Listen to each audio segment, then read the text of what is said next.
सौ मित्रों जय सोमनाथ। ओम नमः शिवाय। प्रिय मित्रों, તમારો દિવસ શુભ રહે, મંગલમય શુભકામના। હું બિલીમરાથી જોગીભાઈ વ્યાસ આપ સૌનું આપણી જોગેશમાં પુનઃ હાર્દિક સ્વાગત કરું છું। મિત્રો, આજરોજ જોઈશું આજનું શુભ પંચાંગ। આજ તારીખ છે 18/2/2025 ને મંગળવાર, મહાવદ છઠ તિથિ છે। આજે યશોદા માતાની જન્મ જયંતિ પણ છે। આજે છઠની વૃદ્ધિ તિથિ છે। આજે વસંત ઋતુનો પ્રારંભ થઈ જશે, શિશિર ઋતુ પૂર્ણ થશે અને વસંત ઋતુનો આરંભ થશે। આજે જે બાળકનો જન્મ થાય છે ને તિથિ ગણાય છે છઠ। આ છઠ તિથિ આજે આખો દિવસ રહેશે। આજે સવારે 4:54 થી શરૂ થઈ આવતીકાલે સવારે 7:33 પૂર્ણ થઈ જશે। આજે જે બાળકનો જન્મ થાય છે એનું નક્ષત્ર ગણાય છે ચિત્રા। આ ચિત્રા નક્ષત્ર આજે સવારે 7:36 પૂર્ણ થઈ જશે। આજે સવારે 7:36 પછી જે બાળકનો જન્મ થાય એનું સ્વાતિ નક્ષત્ર ગણાશે। આજે જે બાળકનો જન્મ થાય છે એનો યોગ ગણાય છે ગંડ। આ ગંડ યોગ આજે સવારે 9:52 પૂર્ણ થઈ જાય છે અને ત્યાર પછી જે બાળકનો જન્મ થાય એનો વૃદ્ધિ યોગ ગણાશે। આજે જે બાળકનો જન્મ થાય એનું ક્રમ ગણાય છે ગર। ગર ક્રમ આજે સાંજે 6:14 પૂર્ણ થઈ જાય છે। આજે સાંજે 6:14 પછી જે બાળકનો જન્મ થાય એનું વણિજ કરણ ગણાશે। આજે જે બાળકનો જન્મ થાય છે એની રાશિ ગણાય છે તુલા। તુલા રાશિનો અક્ષર આવે છે ર અને ત। તુલા રાશિનો સ્વામી શુક્ર છે। આજે આખા દિવસમાં કોઈ પણ બાળકનો જન્મ થાય એ બધાની જ રાશિ તુલા ગણાશે। આ તુલા રાશિ 20 તારીખે સવારે 6:50 પૂર્ણ થાય છે, એટલે ત્યાં સુધી જે બાળકોના જન્મ થાય બધાની રાશિ તુલા ગણાશે। રાશિ તિથિ વાર નક્ષત્રો યોગ કરણનું બહુ જ મહત્વ છે। એમાં જેનો પણ જન્મ થયો હોય તે પ્રમાણેના જીવનની અંદર શુભ અશુભ ફળો પ્રાપ્ત થતા હોય છે, માટેની ચોક્કસ પ્રમાણે પૂજા વિધિ કરી લેવી। આજે જે કોઈ અમારા સબસ્ક્રાઇબ મિત્ર, અમારા ઘર પરિવારમાંથી કોઈ પણ સદસ્યની વર્ષગાંઠ છે, મેરેજ એનિવર્સરી છે, બધાને મારી ઘણી ઘણી શુભકામના। તમારા જીવનમાં ખૂબ પ્રગતિનો થાય, ભગવાન શંકર તમારી બધી મનોકામના પૂર્ણ કરે એ હું સોમનાથ દાદાને પ્રાર્થના કરું છું। મિત્રો, આજના દિવસે સવારમાં ઉઠી સૌથી પહેલા આજનું સુકન કરી લો તો આખું વર્ષ તમારું સરસ જશે।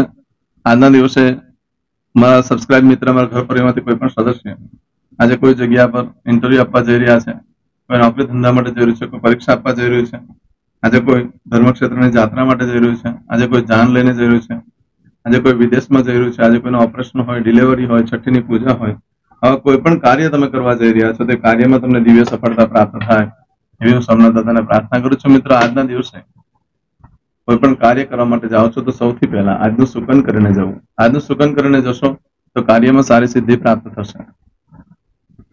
એમ તો આજે મંગળવાર છે એટલે ઘરેથી નીકળો છો તો કાકાને, ફોઈને, ફુવાને, કાકીને વંદન કરીને નીકળવું જોઈએ। આજના દિવસે મોટા ભાઈને પગે લાગીને નીકળવું જોઈએ। એ લોકોના આશીર્વાદથી તમારું ભાગ્ય પરિવર્તન થઈ જતું હોય છે। આજના દિવસે ખાસ કરીને કૂતરાને ઘઉંની ભાખરી ખવડાવવી જોઈએ ગોળ સાથે। તો ઘઉંની રોટલી જે હોય એ ગોળ સાથે મિક્સ કરીને ખવડાવવાથી ભય, રોગ, શત્રુ બાધા પર વિજય પ્રાપ્ત થાય છે। આજના દિવસે તમે કોઈ પણ કાર્ય કરવા માંગો છો તેના માટે પણ એક શુભ સમય હોય છે, તે આપણે જોઈ લઈએ। આજે સવારે 9 થી બપોરે 1:30 સુધીનો સમય શુભ રહેશે। એ જ રીતે આજે બપોરે 3 થી સાંજે 4:30 વાગ્યા સુધીનો સમય શુભ રહેશે। સાંજે 7:30 થી રાત્રે 9 વાગ્યા સુધીનો સમય શુભ રહેશે અને રાત્રે 10:30 થી આવતીકાલે મળસ્કે 3 વાગ્યા સુધીનો સમય શુભ રહેશે। આ સમયગાળા દરમિયાન તમે કોઈ પણ કાર્ય કરો છો તે કાર્યમાં તમને સારી સફળતા પ્રાપ્ત થઈ શકે છે। આજના દિવસે તમારી કોઈ પણ વસ્તુ ચોરાઈ જાય છે, ખોવાઈ જાય તો 11 દિવસમાં મળે, બાકી મળવાની શક્યતા બિલકુલ ઓછી છે। આજના દિવસે કોઈ પણ કાર્યનો આરંભ કરશો તો જે કે ધંધો વેપાર ચાલુ કરશો, કોઈ ખરીદી કરશો, કોઈ વેચાણ કરશો એ વારે ઘડીએ કરવાનો યોગ ઉભો થતો હોય છે। આજના દિવસે તમે કોઈ દસ્તાવેજ ઉપર સાઇન કરો છો તો પાછું ફરી પાછા નવા દસ્તાવેજ ઉપર સાઇન કરવાનું આવી શકે। ખરીદી કરવા માટે તો શ્રેષ્ઠ છે, લગ્ન કરવા માટે યોગ્ય નથી। જેની કુંડલીમાં 2 લગ્નનો યોગ હોય એ લોકો આજે ન કરવા જોઈએ, બાકીના દિવસે ચાલે। જેની કુંડલીમાં લગ્નના યોગ સારા હોય એ કરી શકે છે। આજના દિવસે જે ઘટના ઘટિત થાય છે તે ડબલ વાર થતી હોય છે, એટલે તમારે એવો ધંધો હોય કે જે વારે ઘડીએ કરવાથી વધુ લાભ થાય એવું કાર્ય કરવું જોઈએ। આજે ખરીદી કરો છો અને વેચાણમાં મૂકો છો અને વેચાઈ જાય છે તો પાછું 15 દિવસમાં બીજી વાર લેવાનું થઈ શકે, મહિનામાં લેવાનું થઈ શકે છે। આજે પિકનિક માટે ખાસ જવું જોઈએ, બહાર ફરવા વગેરે જવું જોઈએ, એનાથી ફરી પાછા જવાનો યોગ ઉભા થતા હોય છે। આજના દિવસે નવા વસ્ત્ર ધારણ કરશો તો વિઘ્ન સંતોષીઓનો સામનો કરવો પડશે। તમારા પ્રેમમાં તિરાડ પડી શકે, ભાઈ ભાંડુ સાથે મન દુઃખ થઈ જાય, પ્રેમમાં તિરાડ પડી શકે એટલે પતિ પત્નીની જ વાત નથી કરતો, જેની સાથે આપણો પ્રેમ સંબંધ બંધાયેલા છે, ભાઈ બંધુ માતા પિતા બધાની સાથે, એ લોકોની સાથે મન દુઃખ થાય એવા કાર્યો થઈ શકે છે. કપડા પ્રત્યે પણ અણગમો આવી જાય. આજે મંગળવાર છે માટે આજે ચાંદલા વિધિ માટે યોગ્ય દિવસ ન ગણાય. આવું બધું જે ફળ છે એ તમને આજે સવારે 7:36 સુધીમાં મળે. પરંતુ આજે સવારે 7:36 થી લઈ આવતીકાલે સવારે 10:40 સુધીમાં તમે જે કામ કરો છો એનું ફળ બદલાઈ જાય છે. એમાં તમારી કોઈ પણ વસ્તુ ચોરાય ગઈ નહીં મળે. આજે સવારે 7:36 પછીનો સમયગાળો યોગ્ય રહેશે. એમાં તમે કોઈ પણ કાર્યનો આરંભ કરો છો, કઈ ખરીદી કરો છો, કઈ વેચાણ કરો છો તો શ્રેષ્ઠ રહેશે. એમાં ગાડી, કાર, વાહન, મિલકત, પ્રોપર્ટી, સોનું ચાંદી, અનાજ, કપડા આ બધું ખરીદી કરી શકો છો. આજના દિવસે વાહન ખરીદવા માટે યોગ્ય નહીં ગણાય, મંગળવાર છે એટલે. આજના દિવસે માંગણી કરવા માટે ઉત્તમ દિવસ છે. તમારે કોઈની પાસેથી પૈસા લેવાના નીકળતા હોય ને આપતા ન હોય, કઈ કારણસર લંબાઈ જતું હોય તો એની પાસે આજે ફોન કરીને માંગી જુઓ તો થોડાક સમયમાં થોડી ઘણી સગવડતા કરી શકે છે. માંગવું હોય તો ભગવાન પાસે માંગો કે નિત્ય નિયમ ભગવાનનું પૂજન કરી શકો. કારણ કે ભગવાનની પૂજા કરવાથી એક અલગ પ્રકારની શક્તિ પ્રાપ્ત થતી હોય છે, જેનાથી આપણા પાપ ધોવાતા હોય છે, જેનાથી આપણો પ્રોગ્રેસ થતો હોય છે. ગમે તેવી ખરાબ પરિસ્થિતિ પણ આવી જાય પણ આપણું રક્ષણ થતું હોય છે અને આપણે સુખી જ રહેતા હોય છે. ભગવાનની સેવા પૂજા કરવાનું આજે માંગણી કરો, તમારે ભાગ્યમાં બહુ મોટું પરિવર્તન થઈ શકે છે. માંગણી કરવા માટે શ્રેષ્ઠ છે એટલા માટે ઇન્ટરવ્યુ આપવા માટે બહુ શ્રેષ્ઠ ગણી શકાય. આજના દિવસે નવા વસ્ત્ર ધારણ કરશો તો માતા સાથે મતભેદ થઈ શકે, સ્ત્રી વર્ગ સાથે મતભેદ થઈ શકે, પાર્ટી બાર્ટીનું આયોજન થાય, નવા વસ્ત્ર પહેરો તો ભાવતું ભોજન મળે. પણ જે ભાઈઓ ધ્યાન રાખજો, જો તમે નવા વસ્ત્ર પહેરો પછી છોકરી જોવા જવાનું થાય તો એમાં ભૂલ થઈ શકે છે. આજના દિવસે દસ્તાવેજ પર સાઇન કરવા માટે પણ શ્રેષ્ઠ, ઇન્ટરવ્યુ આપવા માટે પણ શ્રેષ્ઠ છે. આજે જોઈ લઈએ આજે કયા મુહૂર્તો આપ્યા છે. આજે મંગળવાર હોવાથી વાસ્તુ ન થઈ શકે, ભૂમિપૂજન પણ ન થઈ શકે. આજના દિવસે લગ્ન માટેના પણ કોઈ મુહૂર્ત નથી આપ્યા અને વાસ્તુ માટેના પણ કોઈ મુહૂર્ત નથી આપ્યા. આજે કરશો આજનો સંકલ્પ, ચમચીમાં પાણી લઈ લો. અદ્યતન માસનમાં શ્રોતમ પરમ પવિત્ર મહામાસે શુભે કૃષ્ણ પક્ષે ષષ્ઠમીયામ અંતર્ગત ષષ્ઠમીયામ ભૂમવાસન વિત્તાયામ. હવે દરેક જણા પોતાનું સાચું નામ બોલી દો. તમારું ગોત્ર ખબર હોય તો ગોત્ર બોલી દેવાનું.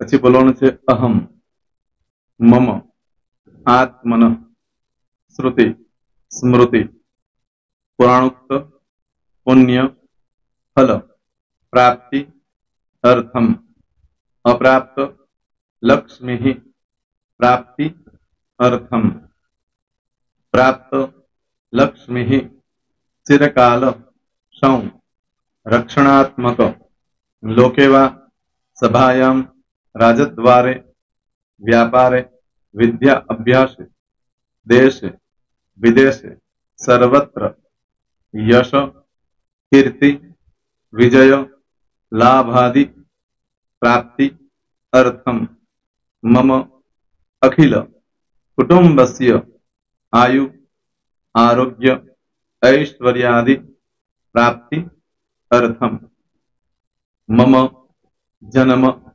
સમયે તથા ચ વિપ્ર વૃંદાનામ જન્મ સમયે જન્મ કુંડલી મધ્યે સ્થિત ગ્રહઃ ગોચર ગ્રહઃ મહાદશા અંતર્દશા પ્રત્યંતર્દશા તથા ચ યોગ યુતિ દ્રષ્ટિ મધ્યે શુભફલ પ્રાપ્તિ અર્થમ ભય રોગ શત્રુ બાધા દોષ મારણ તારણ મંત્ર તંત્ર અરિષ્ટ દોષ પીડા નિવૃત્તિ અર્થમ ભૂત પ્રેત પિશાચાદि દ્વારા રચિત અરિષ્ટ દોષ નિવૃત્તિ અર્થમ મમ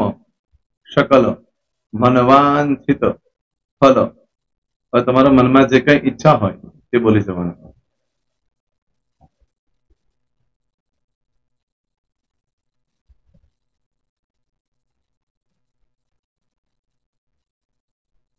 બોલવાનું અનુસારતઃ સકલ મનવાંછિત ફલ પ્રાપ્તિ અર્થમ.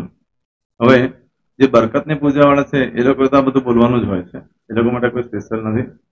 પણ જે લોકોએ હવે જે કહું છું તે લોકોએ જ બોલવાનું, જેના લગ્ન થઈ ગયા હોય એ લોકોએ બોલવાનું છે. મમ દાંપત્ય જીવન મધ્યે સુખાકારી પ્રાપ્તિ અર્થમ પુત્ર પૌત્રાદિ સંતતિ પ્રાપ્તિ અર્થમ. આ સંતાન પ્રાપ્તિ વાળા માટે પણ આવી જાય છે એમાં. દીર્ઘ આયુ આરોગ્ય ઐશ્વર્યાદિ પ્રાપ્તિ અર્થમ. તથા ચ, હવે જેના લગ્ન નથી થયા તે લોકોએ બોલવાનું. મમ જટટી વિવાહ યોગ પ્રાપ્તિ અર્થમ વિવાહ પશ્ચાત દાંપત્ય જીવન મધ્યે સુખાકારી પ્રાપ્તિ અર્થમ. હવે જે લોકોને સંતાન પ્રાપ્તિ નથી, જે લોકોને સંતાન પ્રાપ્તિ છે કરવી છે એ લોકોએ બોલવાનું. મમ દાંપત્ય જીવન મધ્યે સુખાકારી પ્રાપ્તિ અર્થમ તથા ચ દીર્ઘ આયુ આરોગ્ય ઐશ્વર્યાદિ સમન્વિત સંતતિ સુખ પ્રાપ્તિ અર્થમ. હવે જે અભ્યાસ કરી રહ્યા છો છોકરાઓ વિદ્યાર્થીઓ છે તે લોકોએ બોલવાનું છે. મમ વિદ્યા અભ્યાસ મધ્યે ઉત્તરો ઉત્તર પ્રગતિ ઉન્નતિ સાનુકૂલતા પૂર્વક દિવ્ય સફળતા પ્રાપ્તિ અર્થમ. હવે જે લોકો વિદેશમાં જવા માંગતા હોય કે શીપમાં જવા માંગતા હોય, મતલબ ભારત દેશની બહાર જઈને ધંધો વેપાર કરવા માંગતા હોય એ લોકોએ, અથવા વિદેશ જવા માંગતા હોય કાયમ માટે, એ લોકોએ બોલવાનું છે. મમ જટટી વિદેશ ગમન યોગ પ્રાપ્તિ અર્થમ વિદેશ ગમન કાર્ય મધ્યે સાનુકૂલતા પૂર્વક દિવ્ય સફળતા પ્રાપ્તિ અર્થમ. આરોગ્ય વાળા બોલવાનું છે, જેને આરોગ્યની પૂજા આપેલી હોય એ લોકોએ. એમ તો દરેક જણા જ બોલવાનું છે. બોલો મમ આયુ આરોગ્ય ઐશ્વર્યાદિ પ્રાપ્તિ અર્થમ.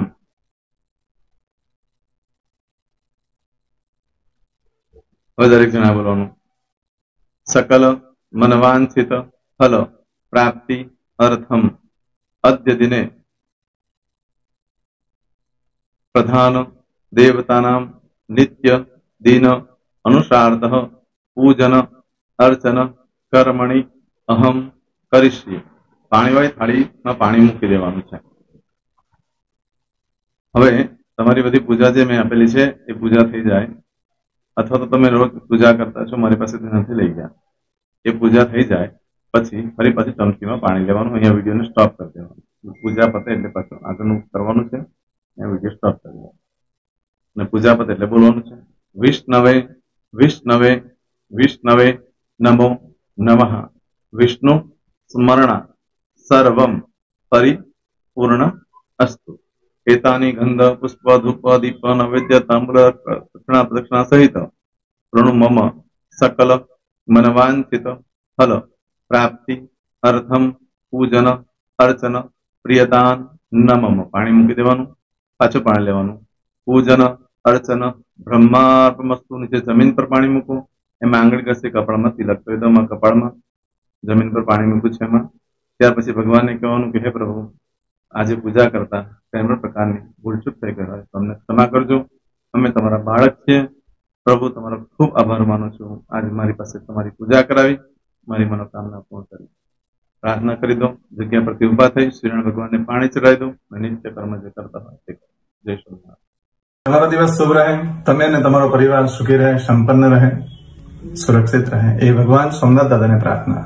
તો મિત્રો, તમે મારા વિડીયોને લાઈક ના આપી હોય તો સૌથી પહેલા લાઈક આપી દો, અને ત્યાર પછી જો તમે મારી આ ચેનલ સબસ્ક્રાઇબ ન કરી હોય તો સૌથી પહેલા સબસ્ક્રાઇબ કરી લો, અને બેલ આઇકોન ઓલ પર ક્લિક કરવાનું ભૂલશો નહીં, જેથી કરીને સૌથી પહેલા નવી વિડીયો જે કંઈ મૂકું એ તમને મળે. મિત્રો, કંઈ પણ મૂંઝવણ હોય તો મને આ નંબર પર તમે ફોન કરીને પૂછી શકો છો. મારો મોબાઈલ નંબર છે 9825546459. મિત્રો, કોમેન્ટ્સમાં જય સોમનાથ લખવાનું ભૂલશો નહીં. ફરી પાછા નવા વિડીયો સાથે મળીએ. ત્યાં સુધી સૌને જય સોમનાથ.